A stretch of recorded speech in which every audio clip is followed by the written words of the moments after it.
The rain poured heavily over the city, washing the glass towers of downtown in shimmering streams of light. A black Bentley, sleek and polished like a mirror, rolled to a sudden stop on the empty boulevard. Inside, Daniel Whitmore, one of the most powerful CEOs in the state, pressed his hands on the steering wheel, his jaw tightening. The car wouldn't start again. It was impossible. This car was new, just delivered from London 2 weeks ago. His reputation, his power, his presence, everything about Daniel screamed perfection. Nothing about his life ever stalled. Yet here he was, stranded under the storm, unable to move forward. And then something strange happened. From the shadows of a narrow street nearby, a figure appeared. She was carrying an old umbrella, broken at one edge, and a bag full of cleaning rags. She walked straight toward the Bentley, her steps slow but firm. Daniel frowned, lowering the tinted window halfway. "What do you want?" he barked, irritation cutting through his tone. The woman stopped in front of his car, rain dripping from her gray coat. She was clearly a cleaning lady. Her clothes carried the scent of bleach, her hands rough with years of scrubbing floors. She tilted her head slightly, eyes narrowing at the vehicle. "Your car isn't dead," she said calmly. "It's just suffocating." Daniel blinked. Suffocating? Before he could say anything, she bent down, placed her bag on the wet sidewalk, and opened the hood with surprising strength. Daniel opened his mouth to shout at her, to call security, to demand what on earth she thought she was doing touching his Bentley, but then he froze. Within seconds, the car roared back to life. She closed the hood, tapped it twice as if consoling a child, and stepped back with a faint, almost secretive smile. Daniel stared at her, shocked. He was a man who commanded boardrooms, who controlled empires worth billions. And yet, in that moment, a woman who probably made less in a year than what he spent on a single dinner had done what he couldn't. She had fixed his car like it was nothing. Who are you?" he muttered, more to himself than to her. But she didn't answer. She simply picked up her bag, gave him one last glance, and walked away into the rain. Daniel Whitmore wasn't the kind of man who believed in coincidences.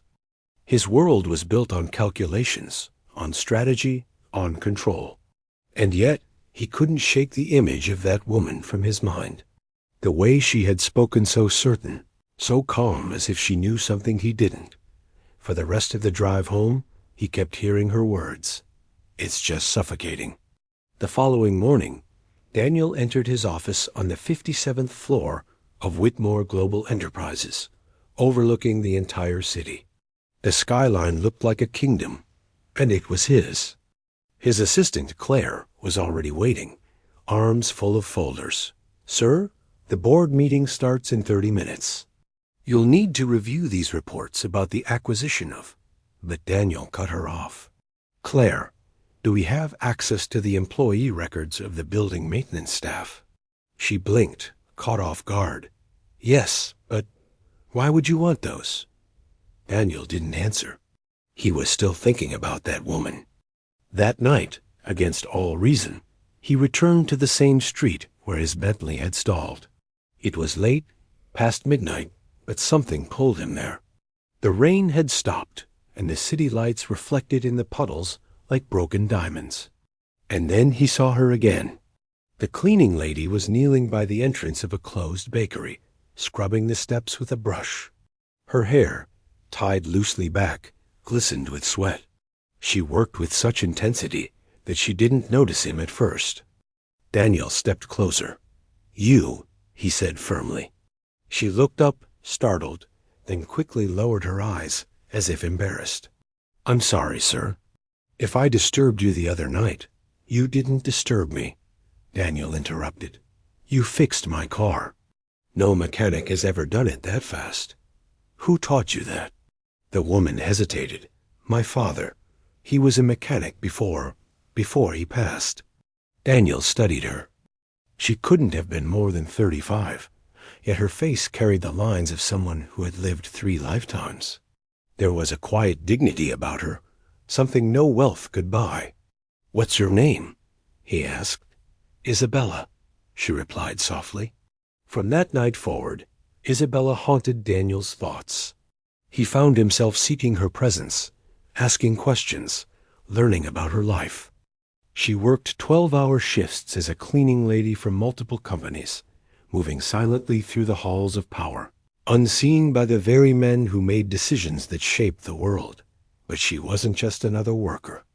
Isabella carried an intelligence, a sharpness, hidden beneath layers of humility. One evening, Daniel invited her for coffee. She refused at first, but he insisted.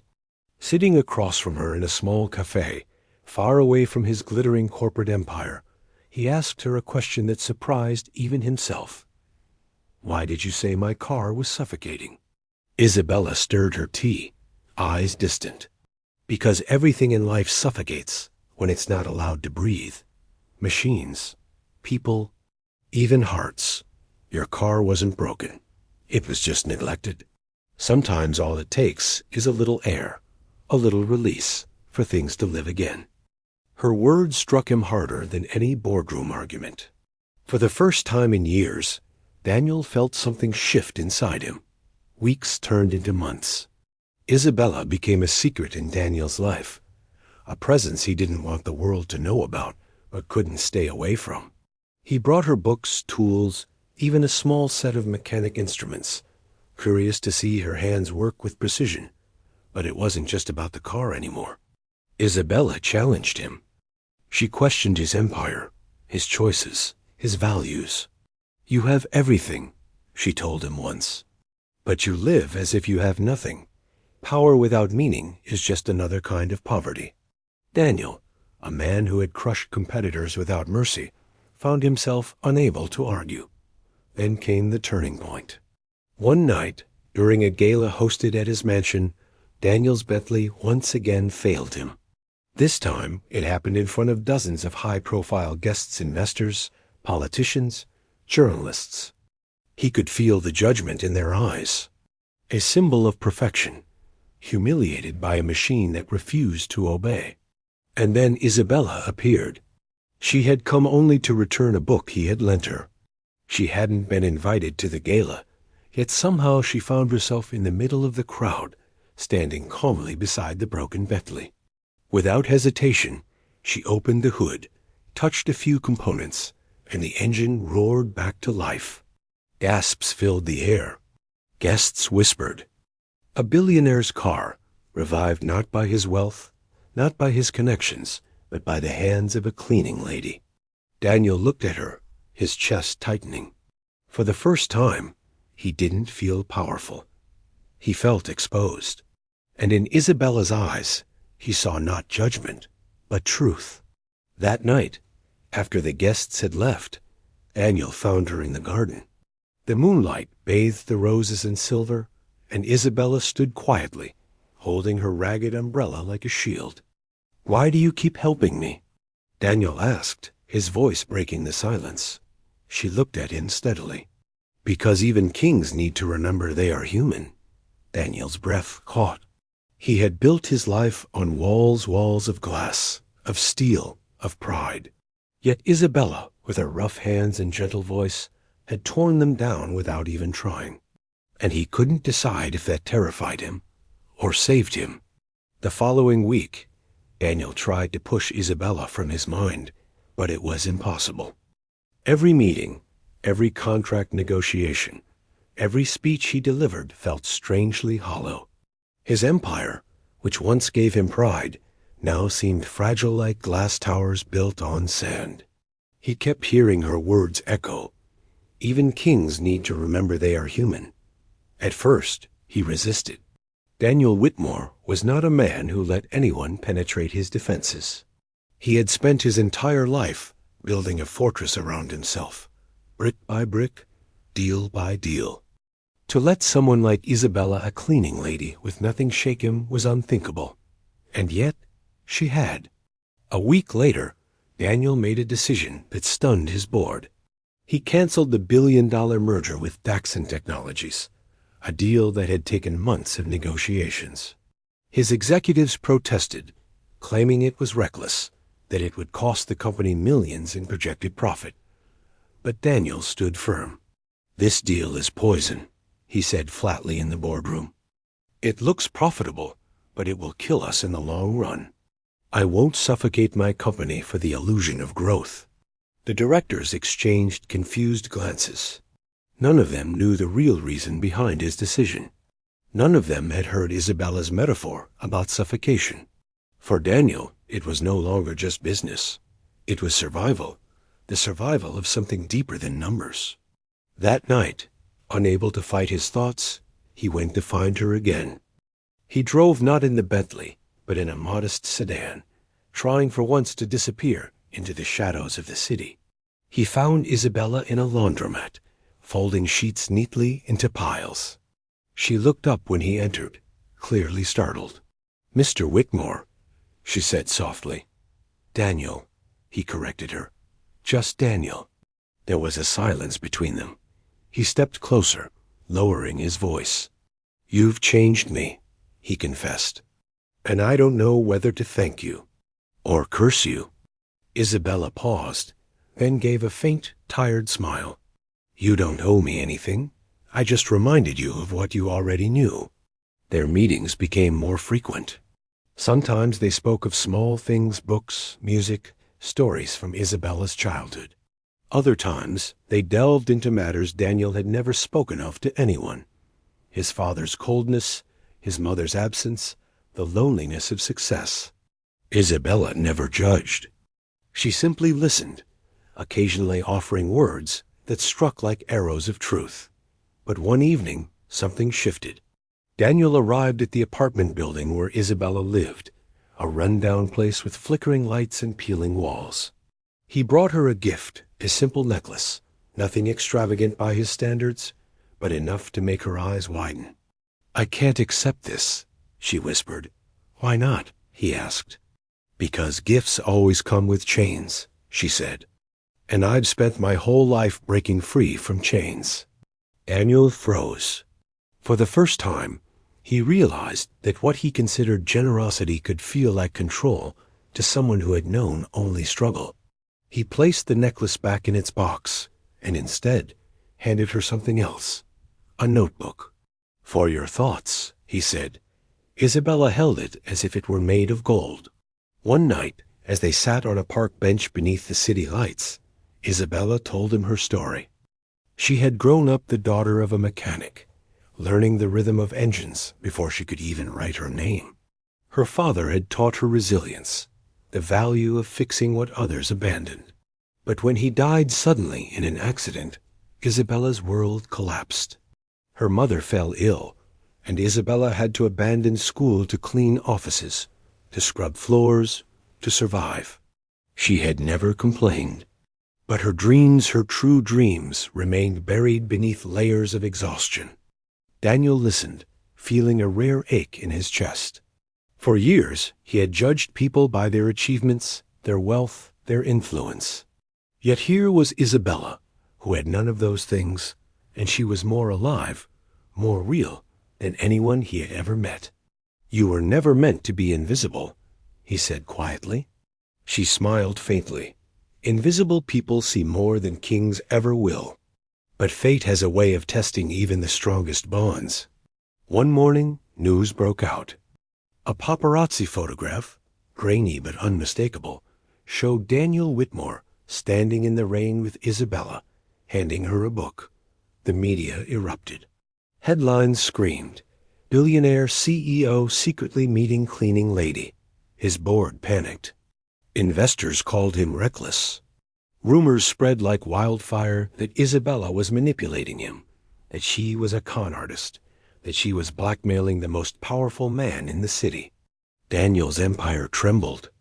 Claire, his loyal assistant, confronted him. "Sir, you need to cut ties with her immediately. This is damaging your reputation." Daniel's jaw tightened. "No," he said firmly. "I won't abandon her." "You don't understand," Claire insisted. This could destroy everything you've built. But Daniel had already made his choice. He went to find Isabella that evening, only to discover her packing her things in her small apartment. "I can't stay," she said, her voice breaking. "They're turning me into something I'm not. They'll destroy you if I remain in your life." Daniel felt something burn inside him. For the first time, he wasn't worried about his empire, his reputation, or his wealth. He was worried about losing her. "I don't care what they say," he told her, stepping closer. "I don't care if they drag my name through every newspaper. You're not leaving." Tears filled Isabella's eyes. "You don't understand. They'll never let us be." "Then let them try," Daniel whispered. The weeks that followed were a war. Journalists camped outside his mansion. Reporters chased Isabella through the streets, and investors threatened to pull out of deals. But Daniel never let go. He stood by her, publicly defending her, refusing to deny what she meant to him. In one unforgettable press conference, when asked about the rumors, he simply said, "She is the only person who has ever told me the truth." The world gasped. Some admired him, others ridiculed him, but Daniel didn't care. For once, he wasn't performing for anyone. And yet, the battle took its toll. One evening, as he sat alone in his office, staring at the skyline, Daniel realized something chilling. His empire was slipping away. Deals were collapsing, stock prices falling, partners abandoning him. All because of one woman. But when he thought of cutting ties with Isabella, his chest felt like it was collapsing, suffocating. He remembered her words again. Machines. People, even hearts. Everything suffocates when it's not allowed to breathe. And for the first time, Daniel realized it wasn't his company that was suffocating. It was him. The breaking point came during a gala months later, this time hosted not by Daniel, but by his rivals. He was invited, reluctantly, as a gesture of respect. The room buzzed with whispers as he entered, Isabella by his side. Some glared, others smirked. But Daniel stood tall, holding her hand. When his rival, Victor Harlow, mocked him, publicly calling Isabella a maid who climbed into a king's bed, the room erupted with laughter. Daniel looked at Isabella, whose eyes filled with tears, and something inside him snapped. He walked to the microphone, silencing the room with his presence. "You laugh because you think wealth makes you untouchable," he said coldly. "But you forget that without people like her, people who work unseen, who keep your empires alive, you are nothing. She fixed what none of you could, not just my car, my life." The silence that followed was deafening. For the first time, Daniel realized he wasn't defending Isabella anymore. He was defending himself. The fallout from that gala was immediate. Some investors fled, unwilling to be associated with a CEO who had openly defied the elite. Others, however, were quietly impressed. Daniel's words had struck a nerve. For years, the powerful had ignored the silent workers who sustained their world. Now, one of their own had dared to acknowledge it. But the war wasn't over. Victor Harlow, furious at being humiliated, launched a campaign against Daniel. Articles appeared daily, painting Isabella as a fraud, digging into her past, twisting her hardships into accusations. She was branded as an opportunist, a gold digger, a woman who had bewitched a billionaire. Daniel watched the woman he loved be torn apart by people who had never even met her. It filled him with a rage he had never known. Yet Isabella remained calm. "They can't break me, Daniel," she said one evening as they sat together in his study. "I've lived through worse than their words. What they don't understand is that I was invisible long before they noticed me. Their noise doesn't scare me." Daniel looked at her, overwhelmed. He had fought hostile takeovers, faced corporate predators, survived market crashes, but he realized he had never known true strength until he met Isabella. Still, the attacks wore him down. His company was bleeding. Friends abandoned him. And whispers began to spread that Daniel Whitmore was finished. One night, Claire, his assistant, came to him with tears in her eyes. "Sir, you have to choose, either your company or her. You can't have both." Daniel stared at her, his jaw clenched. "You think I don't know that? Then why are you risking everything?" Claire demanded. "For a woman who doesn't belong in this world?" He slammed his hand on the desk, startling her. "Because she's the only thing real in it." The words echoed in the office. Claire fell silent, realizing for the first time that this wasn't just a scandal. This was love. But the final blow came when Victor Harlow struck directly at Isabella. He had her fired from every cleaning job in the city. Her landlords, pressured by anonymous calls, tried to evict her. Everywhere she turned, doors slammed shut. Daniel tried to shield her, offering his mansion, his resources, his protection. But Isabella refused. "I won't live in your world as a prisoner," she told him. "If I come to you, it has to be by choice, not because I've been cornered." Her pride, her independence, it both infuriated and humbled him. Then, one evening, the unthinkable happened. As Isabella walked home, a group of masked men cornered her in an alley. They didn't touch her, but they left a clear message. "Stay away from Whitmore, or next time won't be so polite." When Daniel heard, something inside him snapped. He wasn't just fighting for love anymore. He was fighting for her safety, her dignity, her life. That night, Daniel made a choice that would change everything. The next morning, he called a press conference. The media swarmed, expecting him to announce his resignation, or perhaps a desperate denial. Instead, Daniel Whitmore stood before the cameras, Isabella at his side, and delivered the most shocking speech of his career. "You call me a billionaire, a king, a man untouchable. But what you don't see is that I am nothing without the people who build my world. For years, I ignored them. I thought wealth made me greater, but then I met her. And she reminded me that without air, even the strongest machines suffocate. This woman is not my weakness. She is my strength. She fixed my car. Yes, but more importantly, she fixed me. And if that makes me unfit to sit at your tables, then so be it. I'd rather lose my empire than lose the one person who showed me what life truly means." The room erupted in chaos. Questions flew, cameras flashed, headlines exploded. But Daniel didn't care. He had spoken his truth. The consequences were brutal. Within days, stock prices plummeted. Major partners withdrew. Victor Harlow gloated publicly, declaring Whitmore Global finished. But something unexpected happened, too. Ordinary workers, janitors, mechanics, cleaners, delivery drivers began flooding social media with messages of support.